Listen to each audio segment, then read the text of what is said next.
بنقول دايما يا رب اجعل لي فيما احب نصيب ويسر لي اموري وان شاء الله ربنا هيكرمكم وهتشوفوا خير كتير، واعملوا خير على قد ما تقدروا. احنا في ايام مفترجة دلوقتي، اعملوا خير وما تستخسروش في حد حاجة.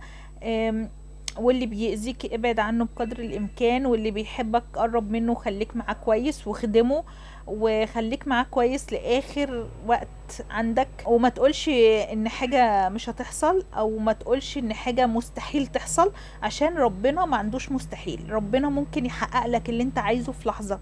ربنا رب معجزات، وبحب ربنا جدا جدا جدا. هو نجدني من حاجات كتير في حياتي مش كويسة، واداني حاجات كتيرة حتى لو هي مش في ايدي، بس بيعمل لي اشارة ان هي ان شاء الله هتبقى في ايدك، هتجيلك.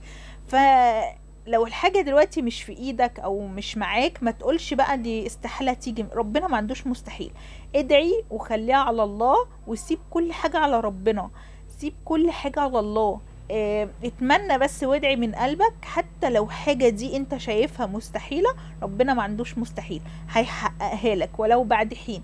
ولو مش هيحققها لك هيعوضك عنها.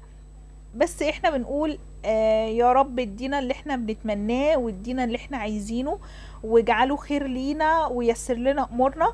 وان شاء الله ربنا يحقق لنا كل اللي احنا بنتمناه. الايام دي ايام مفترجة، صلوا يا جماعة وادعوا فيها. ان شاء الله ربنا يحقق لنا كلنا كل اللي بنتمناه.